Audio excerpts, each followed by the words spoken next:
Julie was beginning to think that Fred might have been right. It had been months since Fred Matz threw himself from her office window, and Falsty Review hadn't been the same since. That's not to say the quality of the show had gotten worse. The script was great. The puppeteers had been working overtime to get the show ready for the debut, but the show itself almost felt haunted. Haunted by Fred's presence, or haunted by something else? No one seemed to be sure. It began with Carlos, the puppeteer who controlled Gus.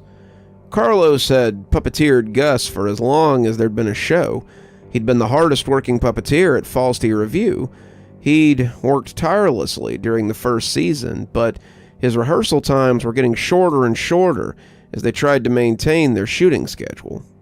He would suddenly flub his lines in the middle of a shoot, exhaling angrily as he tried to start again, and no amount of reassurances would put him past the slip. He was getting worse as they kept on, and the headaches weren't helping. "I don't know what it is," he told Julia one afternoon as he lay on the couch in the back room. "Sometimes there's a sound like bugs on a microphone, and I just can't concentrate. I'm afraid to go to the doctor, Jules. I'm really afraid it's a tumor or something.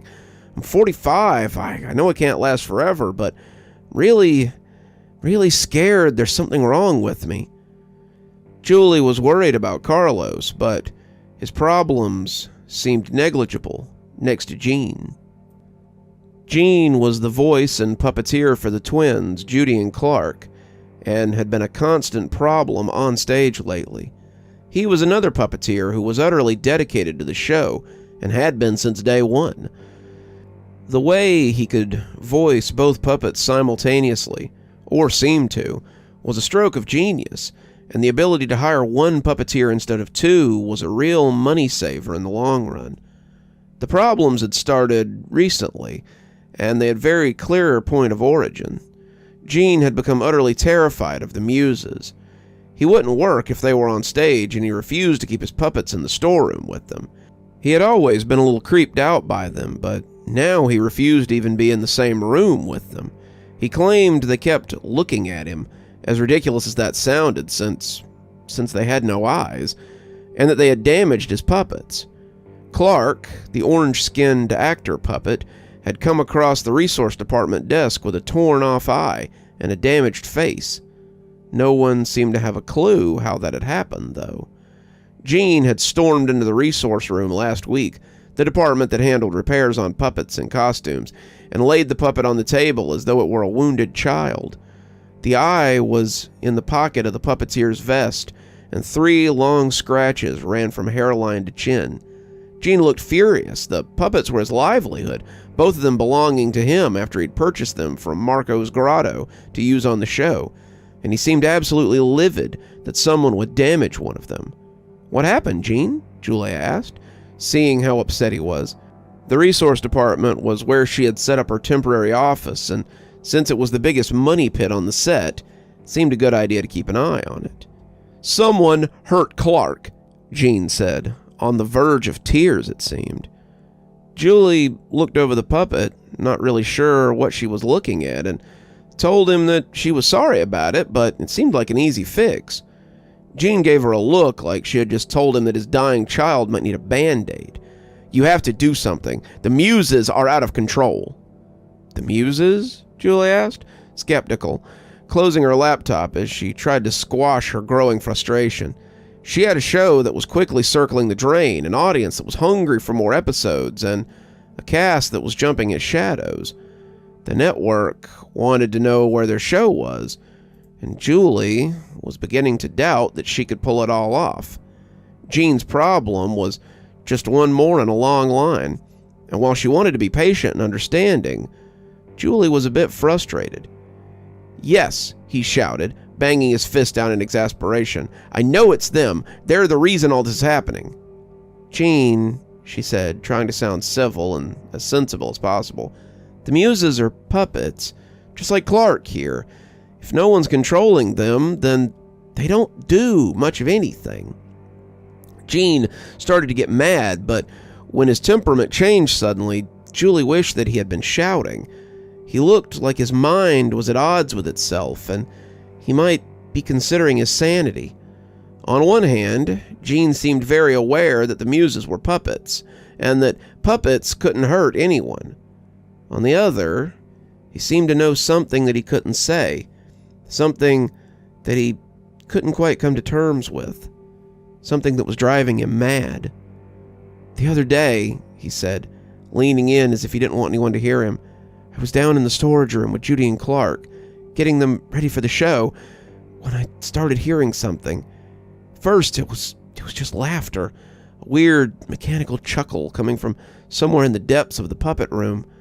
But then it all started to get closer, and I turned around to see the muses swinging on their hangers.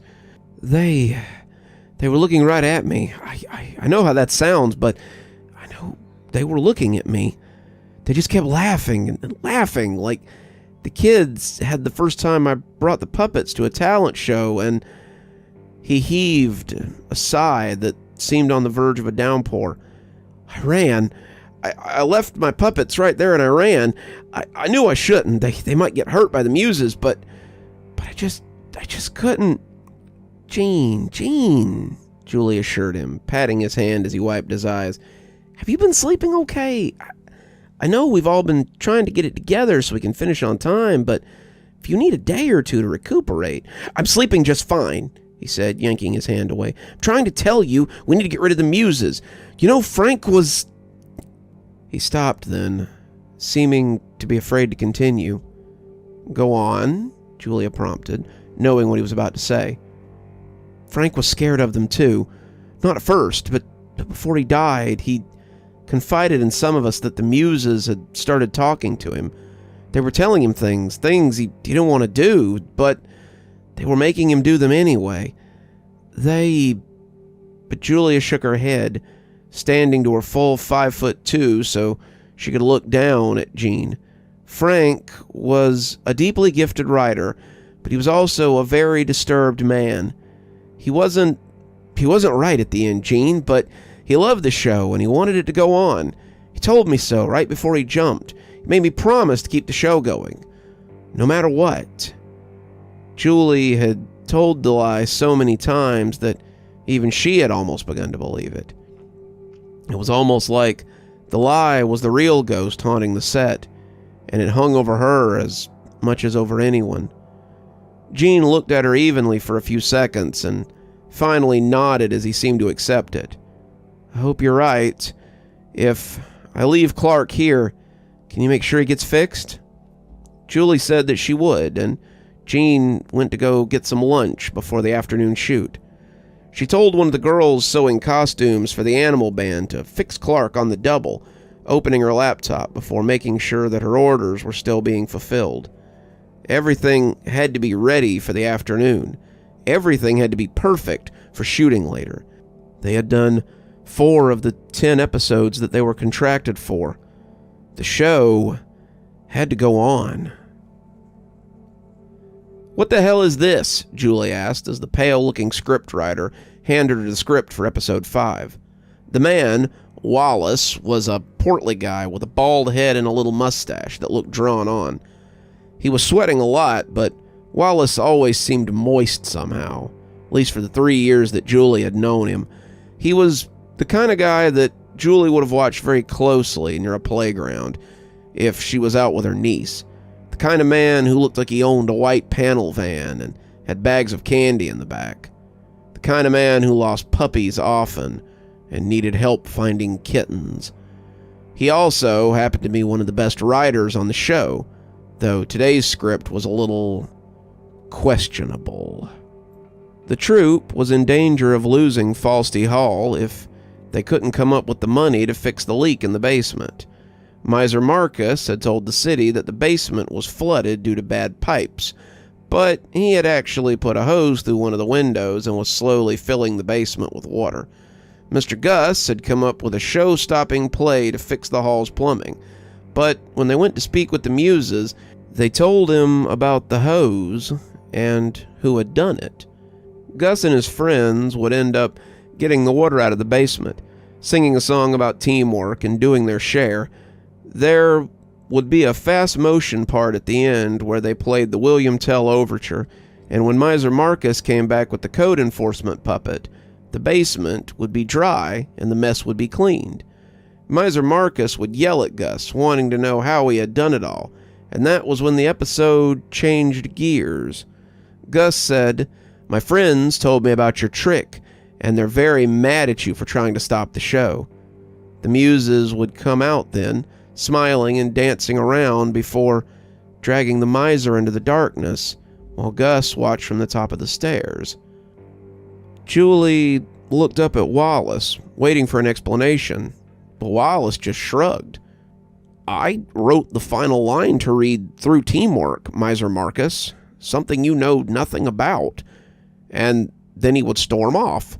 "Someone came in and doctored my script last night. I didn't write that part at the end." Julie looked over it again and shook her head. "It's too grisly for our audience. We get enough letters from parents about the muses. This one will give the kiddies nightmares for sure. Rewrite the last bit back to what you had, and we'll continue with the rest as written." Wallace nodded, returning to the writer's room as Julie called the rest of the production to order. They began shooting, Jean leaving when the muses came on for their scene, and it all mostly went off without a hitch. Carlos needed to lie down twice, but was always back within the hour. He told Julie later that his doctor had given him a clean bill of health after some x-rays and a CAT scan, but had put him on something for migraines. He thinks they're stress-related and told me to take some time off. He added the last with a little laugh. "Carlos, as soon as you put these last 5 episodes to bed, you can take as much time as you need," Julie said, and they all said their goodbyes and left for the night. It had been a good day on set, and Julie was confident that they could knock the last 5 out and give them all some much-needed rest. The whole crew had gone straight from Season 1 to Season 2 without much downtime, and Julie knew that if she felt ragged, then they must be feeling exhausted. She couldn't wait for the stress to be off so they could sleep in for a change and eat something that wasn't out of a vending machine, and that's when she noticed that her wallet was gone. She had just been reaching for it so she could stop and get something on the way home, before realizing it was still on her desk in her office. Julie sighed, one more thing to do before she could go home for the day. She used her key to get back into the building and shivered a little as she looked at the dark set. They showed all the important areas of Falsty Hall, all set up for shooting tomorrow. The set builders had done an immaculate job, each stone of Gus's study standing out in detail. The fire in there still burned a little, the flames little more than Christmas lights, and the effect made it seem like the real study rather than a prop. She realized she'd been standing there, looking at the books on Gus's desk for a while, when she finally snapped out of it. She had imagined that she could see the muses lurking in the corner of the office, watching her as she watched them. She turned to go, but discovered a whole new horror lurking. The animal band had been left in their places on stage. Very few of them were actual puppets. Most of them just wobbled on little knobs that made them sway back and forth. She could feel their eyes on her as she watched, their black doll's eyes seeming to reflect her as she passed them to get to the back. They seemed to sit in judgment of her as she passed, and it was easy to imagine one of them striking up notes and setting the whole bunch of them on their jaunty tune. She felt a little better once the stage was behind her and was able to navigate the dim corridors with ease. Resources was much as she had left it, and she found her wallet sitting on her desk next to the keyboard. She scooped it up, turning to the door, but froze as she saw something scuttle past. It had been on all fours, and roughly the size of a large toddler. Julie just stood there for a moment, trying to get herself together, telling herself that she was seeing things now. It was nerves, nothing else. There was no monster lurking around, no ghost besides the gauzy apparitions that hung in the puppet room. It was just her imagination playing tricks on her. Julie was tired, she was hungry, and ready to eat and go to bed. She took one shaky step, then another, and before long she was walking into the hall and back towards the stage. She would She would get through the staring animals, past the sets, and to her car. She would get something to eat and go to bed, and tomorrow she'd do it all over again. The door to her left opened with a long theatrical creak, and it wasn't until she turned towards it that she realized what door it was. It was the door to the puppet room, the room that contained several $1,000s worth of puppets that were integral to finishing this show. Julie had the light on her phone and was walking towards the door. She stepped inside and shuddered as the sight of all those puppets hit her. They had set them on their stands for the night, the wire inserts holding them up, and their lifeless eyes seemed to stare at her cheerily. She saw 2 of the wires were empty and supposed that Gene had taken Judy and Clark with him. He'd refused to keep them in the puppet room with the muses for quite a while, and their absence was noticeable. When the light hit another empty spot, Judy realized something else was missing. The muses were gone. "You shouldn't have changed the script," came a plummy voice from behind her, and Julie whirled to see who was speaking. Gus had turned on his wire stand to regard her, and his eyes no longer looked quite so cheery. "I wrote it just for the muses, as they told me to, and you changed it. That was wrong. That was very wrong. You don't question the muses." "We don't question the muses," Miles piped up from his stand. "We don't question the muses," Siegfried roared from his spot. "We don't question the muses," the other puppets said. Miser Marcus's mustache wobbled as he spoke. Penelope Panflute opened her mouth wide enough to swallow someone whole. Siegfried was screaming and roaring with every word. Every one of the 30 or so puppets that they kept here were yelling at Julie, and she was shaking like a leaf as she tried to make sense of all of it. She turned for the door, and there they were. The 3 muses looked ghostly in the gloom, their teeth reflecting back at Julie with a spooky sense of reality for something made out of felt and fabric. When the door slammed, Julie was left in darkness. She would stay there until the next morning when Carlos came in to get Gus and found her. By then, Julie would know better than to question the muses. You're still here. Thanks so much for joining us for tonight's spooky tale. If you'd like a little bit more spooky in your life, why not click on one of the videos that appears at the end of our story? Or maybe head on over to one of our playlists where you can get your fill of spooky content. If you like your spooky a little more tactile, I've got a new book that's come out. If you'd like your own copy, there's a link below in the description where you can get your own copy of my spooky book. If you like what you see here on the channel and think you might like to support in a more monetized way, then why not come over to Patreon or become a member on YouTube? Speaking of, let's go ahead and thank our members now. Thanks to Civ Garstad, Unicorn Hollow, and Heather for being our Spooky Ghost contributors. Thanks to Janet, Lee Kendall, Saikat, Ronda J, Sue Casper, and Valinator for being our Spooky Skeleton tier contributors. And thanks to Hi Stacy, Winter, Xaronan, Stephanie Carrington, Tyler Parker, Cinnamon Fox, and Sarah Samar 42 for being our Ghostly Reader tier contributors. Thanks, everyone. We just couldn't do the show without you. If you too would like to support the show, we always tell you to come on down to Patreon or check out my members section on YouTube. Spooky Skeleton contributors get their video 12 hours earlier at 8:30 a.m. as opposed to 8:30 p.m. And Ghostly Readers get a book every time I write one on their doorstep. There's actually one coming up here in a few weeks, so if you'd like to get in on that, please go ahead and sign up. And as always, thanks for stopping by. Dr. Plague, signing off. Have a wonderful evening.